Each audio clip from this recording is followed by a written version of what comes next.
Aujourd'hui, on va commencer à programmer avec le langage de programmation Pirate. On peut ouvrir le fichier de départ sur des animaux. Après avoir fait ça, tu peux cliquer sur Connect to Google Drive, ce qui vous permettra de sauvegarder des fichiers dans votre Drive. Alors, si je clique sur File, Save a Copy, on peut lui donner un nom. Il y a un dossier Pirate qui s'est créé dans ton Drive et ça va se sauvegarder là. Donc, ce qu'on voit à l'écran, c'est l'éditeur Pirate. À gauche, c'est la zone de définition et c'est dans cette zone de définition-là qu'on pourrait écrire des programmes qu'on veut sauvegarder. À droite, c'est la zone d'interaction.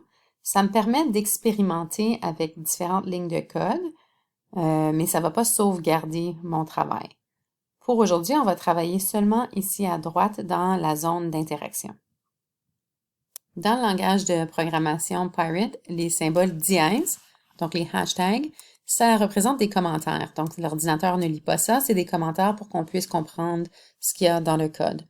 Donc, les premières lignes de code ici, c'est parce qu'on est en train d'importer des choses qu'on a besoin.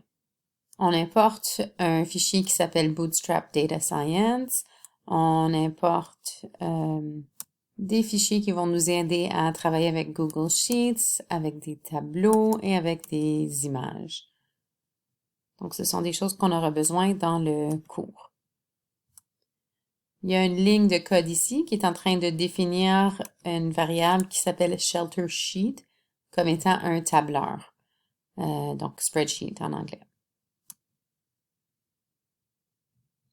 Donc, le programme est en train de mettre ce tableur. Et puis ça, c'est le numéro d'identification du tableur Google. Donc, c'est en train de mettre ce tableur-là dans quelque chose qu'on va juste appeler Shelter Sheet. C'est plus facile à dire ça que de dire tout ça. Alors, le tableau de données va être téléchargé à partir du Google Drive pour que Pirate voit le même tableau que toi. Donc, ici, si on tape, en fait, il faut taper sur Run avant. On va exécuter le programme. Et ensuite, on va entrer Animals Table. Et tu vas cliquer sur Retour. Essaye-le dans la zone d'interaction et tu devrais voir une ligne d'entête, donc Header Row en anglais. Et tu vas voir aussi des lignes de données, donc ligne 1, ligne 2 et ainsi de suite. Et on va voir des colonnes. Les colonnes sont à la verticale. Et ici, on a la colonne d'identification. Ou, en autre mot, la colonne d'identifiant. Donc, ça, c'est quelque chose qu'on aurait dans les sciences des données. On a toujours notre ligne d'entête. Et on a toujours une ligne d'identifiant. Ou pas une ligne, c'est-à-dire une colonne d'identifiant. Alors, essayez ces choses-ci. Vous pouvez appuyer sur Pause. Donc, cliquez sur Run, tapez Animals Table et observez qu'est-ce que vous voyez. Est-ce que c'était la même chose que vous avez vu dans le Google Sheets? Est-ce qu'il y a des choses de différentes? Combien de variables est-ce que vous voyez dans la ligne d'entête? Comment est-ce qu'elle s'appelle? Qu'est-ce qui est utilisé dans la colonne d'identifiant pour cet ensemble de données? Vous pouvez essayer de changer le nom d'une colonne dans le code et cliquer sur Run. Qu'est-ce qui arrive?